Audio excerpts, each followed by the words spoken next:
1학년 학생들 안녕하세요. 국어 온라인 수업 9강을 지금부터 시작하도록 하겠습니다. 자, 오늘의 학습 목표 같이 살펴보도록 하겠습니다. 자, 오늘의 학습 목표 첫 번째, 설화, 가전문학, 고전소설로 이어지는 고전산문의 흐름을 이해할 수 있다입니다. 여러분들이 지난 시간까지 고전시가, 고전운문에 대해서 배웠습니다. 그래서 두 작품 배웠죠. 백제가요였던 정읍사, 그리고 시조 한 편을 이렇게 배웠습니다. 근데 이제 오늘부터는 우리가 고전산문이라고 해서 우리 교과서에 춘향전이 제시가 되어 있어요. 그래서 춘향전을 배우기에 앞서서 이제 고전산문의 흐름을 같이 살펴보는 과정을 이번 시간에 갖도록 하겠습니다. 그리고 이제 춘향전이 고전 소설입니다. 이제 소설 중에서도 판소리계 소설에 속하는데 고전 소설만이 가지고 있는 특징을 이해하고 이제 고전 소설의 유형이 한 4가지 정도 있습니다. 이 유형을 같이 살펴보면서 구분할 줄 알아야 합니다. 그래서 이 2가지를 오늘 열심히 공부해 보도록 하겠습니다. 자, 그럼 고전 산문의 흐름 지금부터 시작하도록 하겠습니다. 자, 고전산문이라고 하면 우리가 첫 번째 크게 설화를 들 수 있습니다. 설화. 그래서 설화라는 게 뭔지 이제 여러분들 중학교 때도 한번 다뤄본 적 있을 텐데요. 이제 우리가 고전산문 배우니까 전체적으로 선생님이 한번 쭉 다뤄드리도록 하겠습니다. 설화는 한 민족 사이에 구전되어 왔다. 구전되어 온 이야기로 구전에 적합한 단순하고 간편한 형식을 가진 꾸며낸 이야기다. 자, 구전이라는 게 뭐예요, 여러분? 입에서 입으로 전달해 나가는 거죠. 이제 친구들끼리 얘기할 때도 이 친구가 얘기했다가 이제 저 친구한테 알려주고 이런 식으로 입에서 입으로 전달이 되잖아요. 그래서 설화라는 것은 입에서 입으로 전달돼서 지금까지 우리 2020년을 살아오는 지금까지 남아있는 이야기라고 볼 수 있습니다. 그래서 구전 되려고 하다 보니까 조금 내용이 단순하고 형식이 간편합니다. 그래야 이제 구전이 더 쉽게 될 수 있으니까요. 그래서 이런 것들을 말하고 설화는 크게 우리가 3가지로 분류를 할 수 있습니다. 그 첫 번째가 바로 신화입니다. 신화. 신적인 존재의 위협.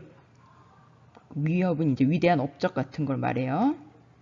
위대한 업적을 다루거나 어떤 현상의 근원을 설명하는 이야기다. 그래서 이제 우리가 예로 단군신화, 주몽신화, 박혁거세 신화, 김수로왕 신화. 자, 이거 다 뭐예요? 건국신화죠?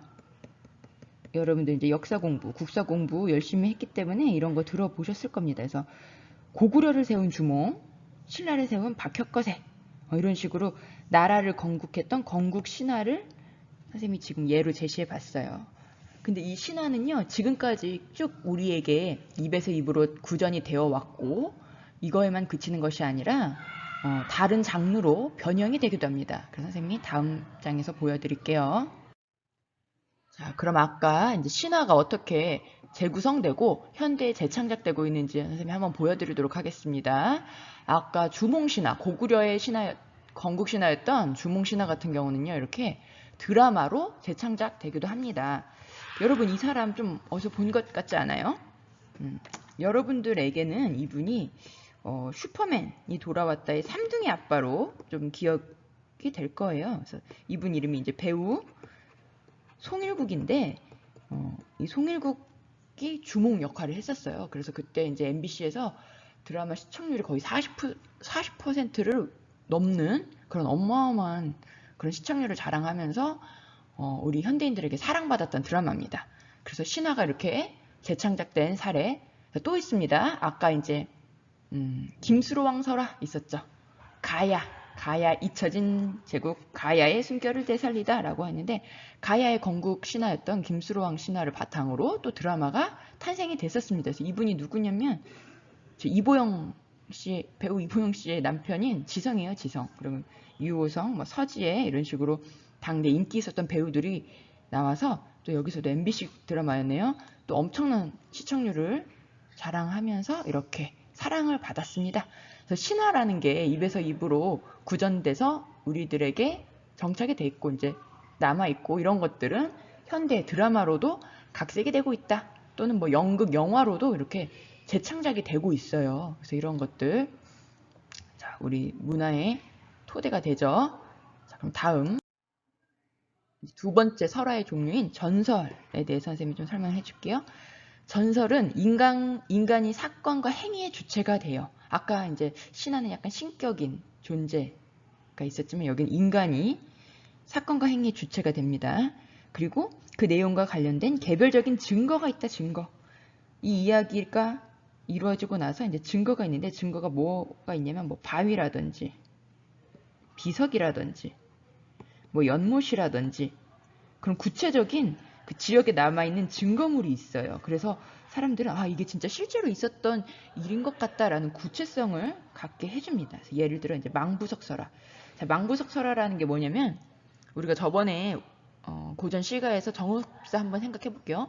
정업사는 행상인의 아내가 불렀죠. 행상을 떠난 남편을 기다리던 아내. 그래서 옛날에 이제 설화 중에 보시면요. 그 남편을 기다리다가 거기에 산 위에서 돌이 되었다라는 그런 설화들이 있거든요. 그래서 그런 것들을 이제 망부석 설화라고 합니다. 그래서 장자못 설화는 이제 하도 울어가지고 그 골이 연못으로 이렇게 패여 있다. 그래서 연못과 관련된 구체적 증거물을 갖고 있기도 합니다.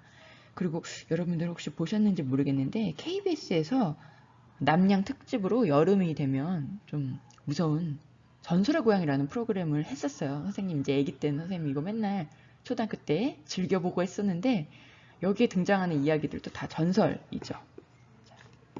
그래서 이 설화가 어떤 식으로 재창작되고 있는지 무섭지 않으세요? 전설의 고향. 자, 여러분들 깜짝 놀랐겠지? 구미호예요, 구미호. 그리고 목각기라고 해서 나무로 만든 인형 이런 것들이 이제 막 되살아나서 막 무서운 이야기가 있는데 이런 것도 다 전설의 하나의 종류라고 볼 수 있습니다. 네, 그래서 선생님이 좀 사진을 가져와 봤어요. 그리고 다음 이제 설화의 마지막으로 민담을 들 수 있습니다. 민담.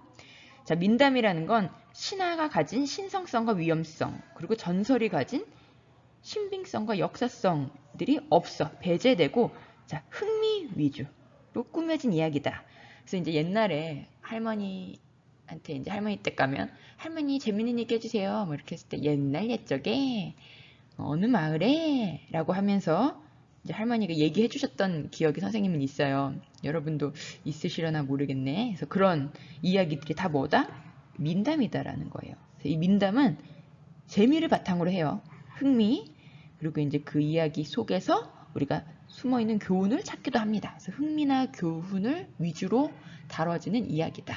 그래서 우리가 이제 신화, 설화의 종류로 세 가지를 봤는데 신화와 전설과 민담이다. 그래서 각각의 특징들을 지금 살펴보았습니다. 자, 그런데 이 설화는요, 아까도 말했지만 입에서 입으로 전해져 오는 구비문학이다. 그래서 구전성을 갖고 있어요. 그리고 우리 민족의 생활과 감정, 풍습이 이 설화 속에는 녹아들어 있습니다. 그래서 우리 조상들이 어떤 삶을 살았는지 그런 것들이 이어져서 우리에게 어떤 영향을 미치고 있는지 그런 게 설화 속에 녹아들어 있어요. 자, 또한 전기적인 특성. 자, 전기적이라고 하면 전기 찌릿찌릿 오는 게 아니고요. 자, 기이한 일.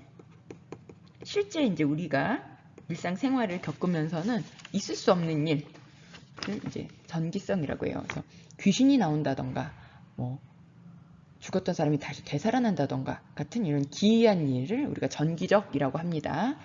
그리고 우화적인 요소, 우화, 우리 이솝우화 생각해 보시면 돼요. 동물이나 식물을 인격화해서 교훈을 주거나 풍자의 뜻을 주는 것을 우리가 우화라고 합니다. 그래서 이런 전기적이고 우화적인 요소를 지니고 있으면서 성격은 지어낸 이야기다 보니까 상상적, 공상적이고 서사적이다. 시간의 흐름에 따라서 다루어지는 경우가 많다. 네, 그래서 이제 설화의 특징으로 이렇게 볼 수 있습니다. 자, 아까 선생님이 학습 목표에서 이제 설화 다음에 어떤 것들을 제시했었죠? 고전 소설로 가기 전 단계에 학습 목표를 잘 보는 학생은 기억하실 거예요. 그 다음은 가전 문학에 대한 이해에 대해서 얘기해 보도록 하겠습니다. 가전, 이때 가는요, 가짜다, 작아요, 작아. 가짜 전기라는 뜻이에요. 가짜 전기.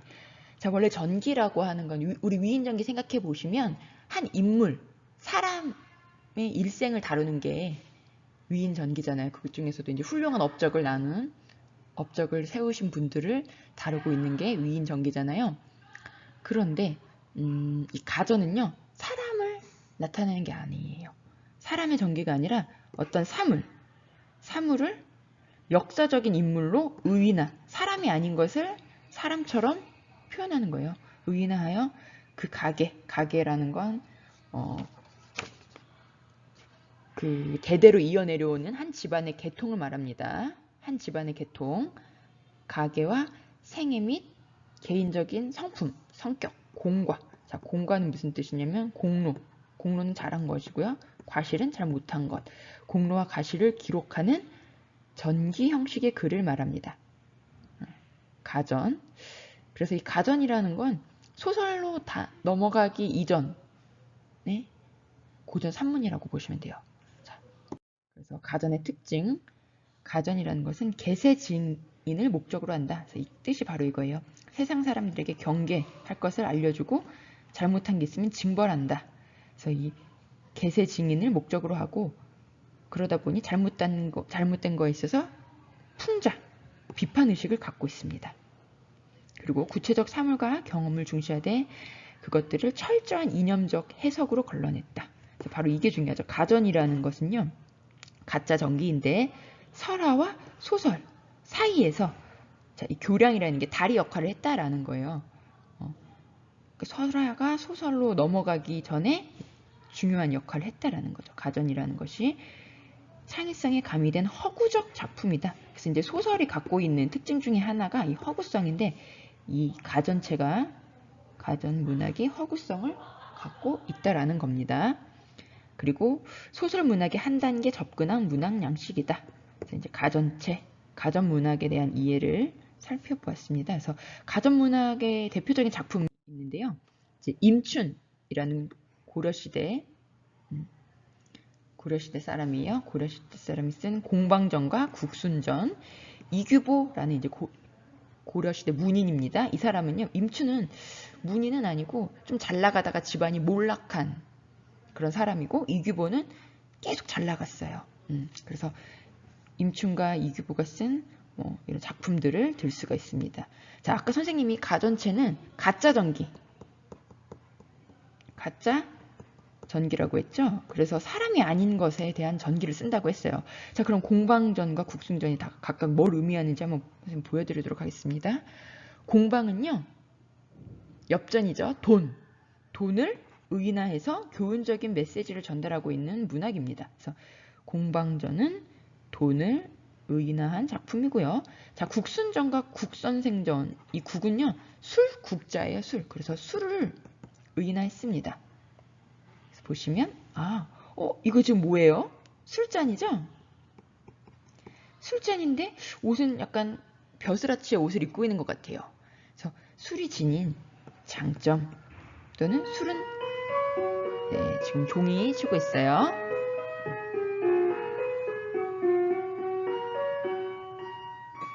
자, 술이 갖고 있는 장점 그리고 단점을 제시한 그런 내용이에요. 그래서 술이 갖고 있는 장점이라면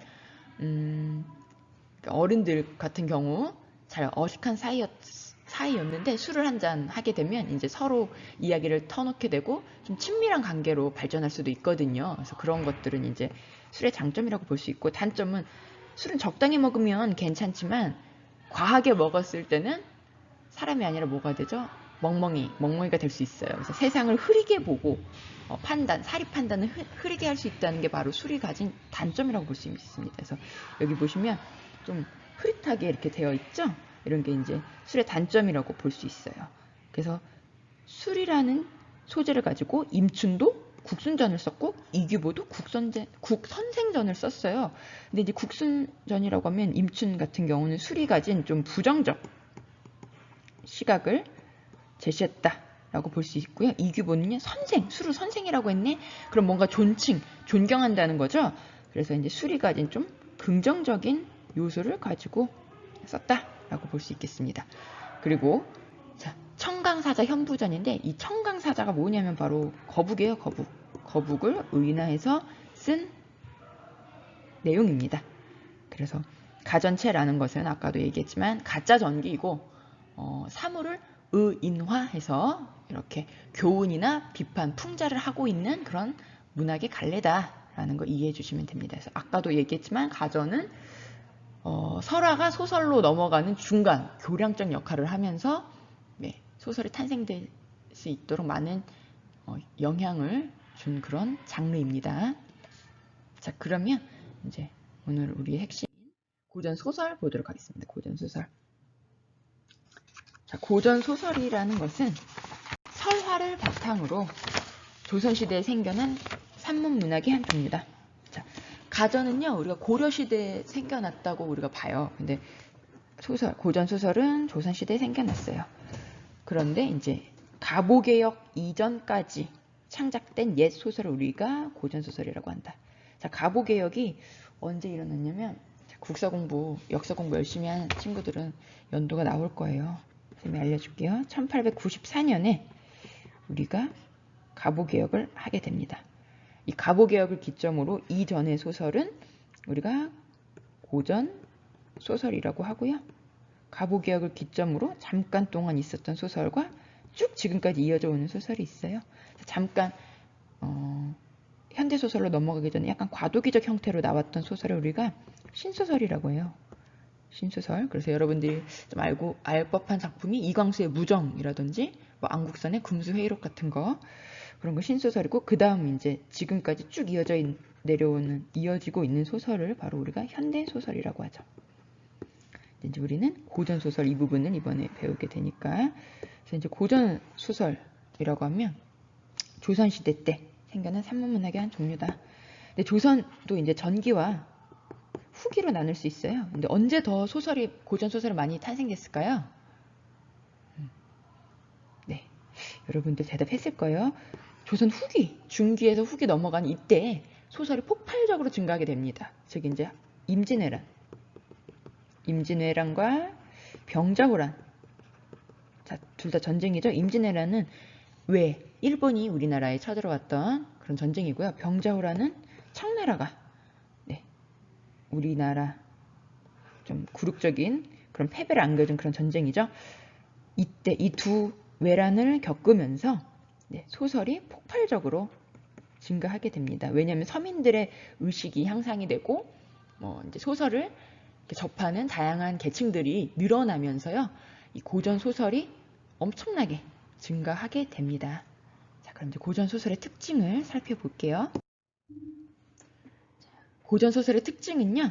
일단 주인공의 일생을 시간 순서에 따라 서술하는 일대기적 형식이 대부분입니다. 그래서 여러분들 그 고전 소설이라고 하면 제일 많이 들어봤을 법한 게 홍길동 전일 거라고 선생님이 생각을 해요. 홍길동 전. 자, 근데 홍길동은 사람 이름이죠. 이런 식으로 땡땡땡 전 주인공 이름을 가지고 제목을 붙여요. 그 이야기는 즉 홍길동이 태어나서부터 뭐 성장 과정 다 지나고 업적 세우고 나중에 어떻게 죽었는지 그 홍길동의 삶의 시간 순서에 따라 서술하는 일대기적 구성이라는 거죠. 그래서 홍길동전, 우리 지금 소설 교과서에 제시된 거는 춘향전이죠. 홍길동전, 춘향전, 심청전 이런 식으로 사람 이름을 가지고 제목으로 정하는 경우가 많습니다. 그게 주인공의 일대기에 따라서 형식이 이루어지기 때문입니다. 자, 그리고 이 부분이 이따 선생님이 영웅 군담소설 할 때 한 번 더 제시를 해줄 건데요. 그러다 보니까 주인공의 삶을 다루고 있다 보니까 뭐 고귀한 혈통, 비정상적 출생, 비범한 능력, 유년기의 위기, 이 위기를 극복할 수 있게 조력자가 도와주는 조력자에 의한 구출, 성장하고 나서의 위기, 고난의 극복 이런 구조로 쓰기도 한다라는 거예요. 그래서 이건 이따 선생님이 한 번 더 제시를 해드리도록 하겠습니다. 그래서 고전 소설의 형식은 일대기적 형식이 대부분이다. 그리고 두 번째 주제입니다. 주제는요. 권선징악, 인과 응보가 주를 이룬다. 자, 권선징악이라는 것 뜻 여러분 아실 겁니다. 그래서 선함을 권하고 악한 것은 징벌한다라는 뜻이죠. 그래서 착하게 살고 나쁜 일을 저지른 사람은 혼내주는 그런 이야기가 주제로 많이 등장을 하고, 인과 응보도 원인과 결과는 반드시 합당한 이유가 있다라는 뜻이에요. 그래서 이런 것들이 주를 이룬다. 그리고 대체로 행복한 결말을 맺습니다. 좀 불행한 결말 아니고 행복하게. 힘든 일이 있으면 그것들이 다 극복이 되고 주인공이 행복한 삶을 영위해 나가는 그런 이야기로 주제가 이루어지고 있습니다. 인물은 영웅적인 인물과 그냥 일상을 살아가는 일상적 인물, 이 두 부류로 나누어지는 경우가 대부분이고요. 자, 또 이제 선악의 대결 구조다라고 돼 있는데, 소설에서 이제 착함을 드러내는 주인공과 악함을 드러내는 주인공, 이런 식으로 제시가 되죠. 그래서 우리가 배울 춘향전에서도요, 선은 춘향이와 이몽룡 정도를 생각해 볼 수 있고요. 악은 춘향이에게 계속 수청을 들라라고 하는 변사도 생각해 볼 수 있습니다. 그래서 선과 악의 대결 구조로 이루어져 있다가 이제 행복한 결말이니까 누가 이기겠어요? 네, 이 선이 착한 주인공이 이기고 악한 사람은 징벌을 받는 그런 구조로 대부분 고전 소설이 이루어지고 있습니다. 그럼 이제 고전 소설의 특징, 배경에 대해서 볼게요. 요즘 현대 소설은요, 배경이 엄청 다이나믹해요. 되게 다양해요. 그쵸? 근데 이제 고전 소설은 살짝 한정돼 있습니다. 그래서 평민 소설, 그 다음에 박지원이 쓴 한문 소설 같은 배경은 주로 우리나라 조선인 경우가 많다. 그런데 이제 양반층에서 애호한 소설은 우리나라가 아니라 중국을 배경으로 한 경우가 많다. 그래서 조선시대 때 중국은요, 이제 명나라라든지 송나라, 청나라였어요. 이제 중국은 계속 왕조가 바뀌면서 이름을 조금씩 달리 하잖아요. 그래서 이런 중국을 배경으로 한 소설이 양반층이 애호한 소설 중에는 많다라는 거죠. 그래서 우리나라나 중국이 주로 배경이었다. 그리고 이제 이 고전 소설에 들어있는 사상으로는요, 유불선 사상을 들 수가 있는데, 유 하나씩 떼어볼게요. 유는 유교. 자, 우리는 이제 유교를 받아들여서 어른을 공경하고 임금에게 충성하고 형제간에는 의리를 지키고 부모에게 효도하고 그런 유교적 질서를 바탕으로 우리 조상들은 살아왔죠. 그래서 이제 유교적 사상이 들어있고요. 자, 불은 불교, 불교적 이야기. 그다음에 선은 이제 이게 신선 사상이라고 해서 이제 종교로 따지면 도교 생각해 볼 수 있어요. 그래서 신선 사상이라는 거는 어디론가 이제 멀리 신선처럼 살고 싶은 유토피아를 꿈꾸는 그런 내용인데요. 이런 것들이 다 우리 고전 소설에는 혼합이 되어서 나타난다라는 부분. 그래서 신선 사상은 약간 구몽 같은 경우 그런 소설에서 좀 드러나요. 자, 고전 소설의 유형을 살펴보도록 하겠습니다. 선생님, 이 부분은요, 크게 4가지 유형으로 나눠서 같이 살펴볼게요. 첫 번째, 이제 한문 소설. 처음에 이제 소설은요, 한문으로 주로 썼어요. 그래서 한문은 상류층. 자, 쉬는 시간이 끝났나봐요. 종이 치네요. 자, 한문은 주로 이제 상류층이 사용하는 문자였다라는 거죠. 상류층이 사용하는 문자이므로 초기 한문 소설에는 상류층의 취향이 반영된 소설이 많았다. 그런데 이제 조선 후기에 실학사상이 들어오고 하면서 박지원이 실학사상가죠. 실학자죠. 박지원 작품처럼 날카로운 문체, 새로운 문체로 날카롭게 현실을 비판하고 풍자하는 작품이 많이 창작됐다. 처음에는 이제 상류층이 원하는 취향이라는 건 유교적 질서를 순응하는 그런 소설들이 많았겠죠. 그런데 조선 후기에 갈수록 현실을 비판하고 풍자하는 작품들이 많이 창작됐다라는 겁니다. 이 한문 소설에 등장하는 주인공들은 대부분 제자 가인형이다. 그래서 제자 가인이 무슨 말이냐면요, 재주가 많다라는 건 옛날로 따지면 글솜씨가 좋고 글도 잘 쓰고 가인, 아름다운 인물도 훌륭한 사람을 우리가 제자 가인이라고 합니다. 그래서 요즘 말로 따지면 엄친 딸이라고 볼 수 있어요. 공부도 잘하고 얼굴도 이쁘잖아. 키도 크고, 그치? 이런 식으로 현문소설의 주인공은 대부분 제자 가인 형이다. 그런 형의 인물이었다. 그래서 이런 작품들의 얘네들도 다 제자 가인 인물이다라는 거죠. 그리고 한문의 말투를 구사하고 사물을 아름답게 미화한 표현이 자주 드러난다라는 거죠. 그리고 한문소설에는요, 초현실적이고 기이한 내용들이 드러난다. 그래서 현실을 초월하는 이야기를 우리가 초현실적이라고 하는데, 주로 귀신, 명혼소설, 귀신이 나왔어요. 그래서 귀신하고 뭐 사랑을 한다든지, 또는 죽었다가 다시 살아난다든지, 그런 현실에서 있을 수 없는 그런 초현실적인 내용, 또는 뭐 그 주인공이 막 싸움을 너무 잘해. 혼자서 막 1000명을 한 번에 막 한 칼로 베고, 그런 식으로 현실에서 있을 수 없는 그런 이야기를 다루고 있다라는 겁니다. 그 다음에 군담 영웅소설. 군담. 전쟁을 통해 전쟁에서 드러나는 영웅의 이야기를 다룬 소설이에요. 전쟁을 통해 주인공의 군사적 활약상을 다루고 있는 소설로, 아까 선생님이 좀 다시 살펴보겠다고 했던 게 나왔네요. 영웅의 일대기 구조에 따른 전기적 서사 유형에 부합하는 경우가 많다. 그래서 박시전, 이제 박씨는 여자예요. 여잔데 뛰어난 도술과 능력, 지혜를 바탕으로 적군을 물리치는 그런 이야기입니다. 유충렬전, 사람 이름이죠. 이 유충렬이라는 사람이 전쟁에서 뛰어난 공을 세우고 나라를 구한다는 그런 이야기. 임진록은 이제 우리가 임진왜란에 있었던 기록이라고 해서 그때 있었던 영웅들의 이야기를 모아놓은 것. 자, 임경업은 실제 우리가 우리 조선 후기에 있었던 장군이에요. 장군 이름인데 병자호란 때 돌아가셨거든요. 근데 이제 소설로서는 조금 실제 이야기랑 다르게 더 활약하고 나라를 구하는 그런 이야기가 들어갑니다. 그래서 임경업 장군의 전쟁담을 다룬 그런 이야기. 조웅도 사람 이름이에요. 조웅이라는 장수의 이야기. 그래서 이런 부분은요, 아까 얘기했듯이 영웅의 일대기적 구조를 주로 가지고 있는데, 고귀한 혈통. 자, 유충렬전이 대부분 이래요. 고귀한 혈통으로 태어났어. 근데 약간 뭐 정상적인 출생이 아니라 선녀의 꿈을 꾸고, 선녀가 뭐 점지해주는 꿈을 꾸고 자식을 낳았다든지, 그런 것들. 비범한 능력. 어려서부터 똑똑하고 뭐 전쟁, 칼싸움도 잘하고 칼로 막 뭐 그런 것도 잘하고 뛰어나요.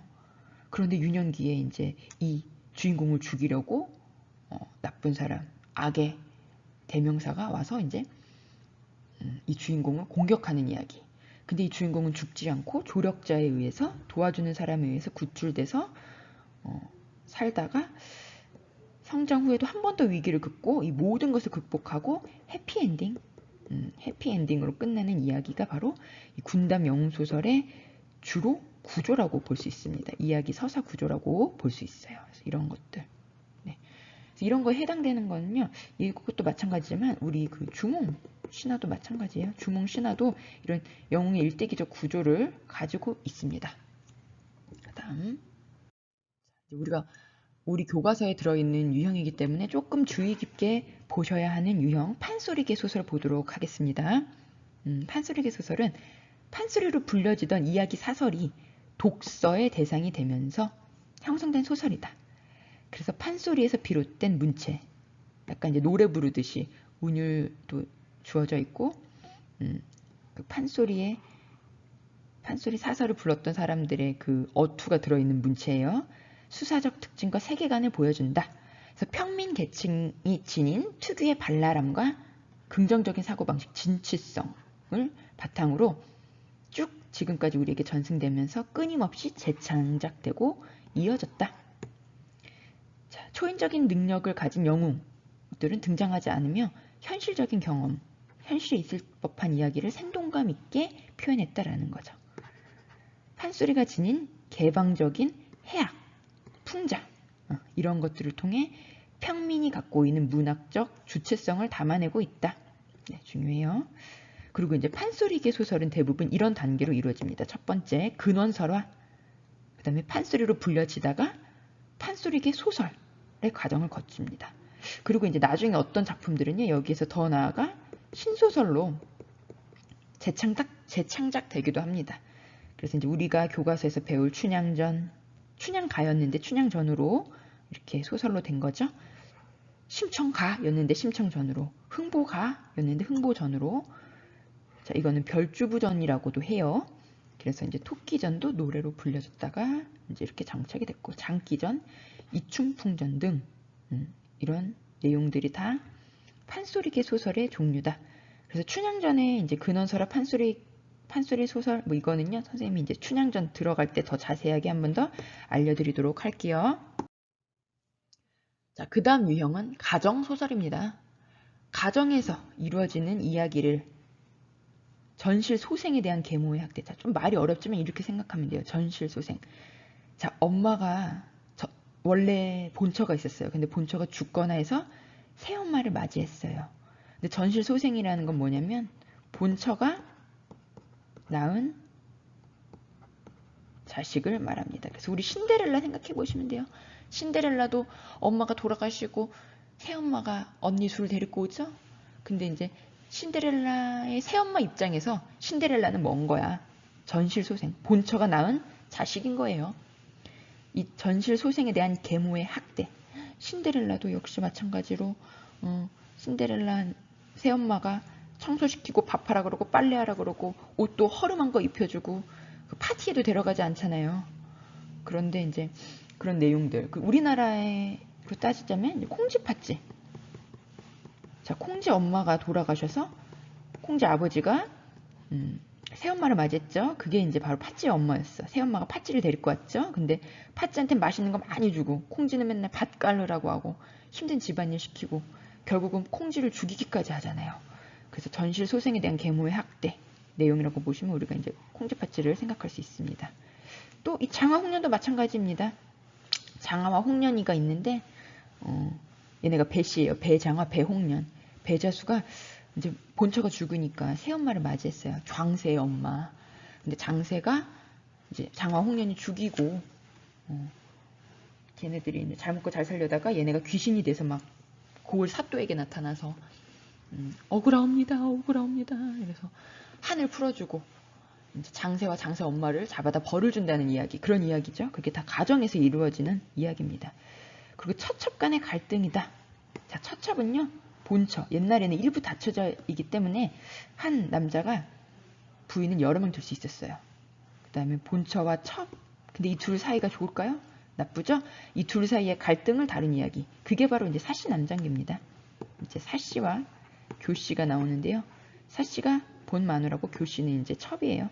그래서 이 둘이 서로 싸우는 이야기, 갈등하는 이야기, 그런 것들을 다룬 게 바로 가정소설이다. 그리고 애정과 혼사 문제를 중심으로 내용이 주로 전개된다. 그래서 띠딘, 여러분들 좀 놀라셨을 텐데, 자, 이 장화홍련전 같은 경우는요, 영화로 선생님 고등학교 때인가 나왔던 공포 영화예요. 공포 영화. 영화로 재창작 되기도 했습니다. 보세요. 어우, 무서워. 의상에서부터 막 피가 범벅이죠? 그러니까 장화홍련이 약간 귀신 이야기다 보니까 조금 오싹한 느낌을 주잖아요. 그래서 이제 영화에서도 그런 요소들을 좀 가지고 재창작했습니다. 그래서 나중에 기회가 되시면 여러분들이 보면 우리의 고전 소설이 이 고전 소설에서만 머무는 게 아니라 이런 식으로 드라마나 영화로 다시 전승되고 재창작되기도 하는구나, 이런 거 염두에 두시면서 보면 재미있겠죠? 자, 그래서 지금까지 이제 고전 소설의 유형 4가지에 대해서 같이 살펴봤습니다. 자, 그럼 오늘 선생님하고 같이 배운 내용을 문제로 확인해 보도록 할게요. 자, 첫 번째, 설화에 대한 설명이 맞으면 O, 틀리면 X를 하시오. 한 민족 사이에서 전해 내려오는 이야기로 그 민족의 생활, 감정과 풍습이 설화에는 반영이 되어 있다. 맞아요? 틀려요? 네, 정답은 바로 O입니다. O, 맞죠? 아까 선생님이 설화에 대한 내용 제시하면서 이 부분도 제시했습니다.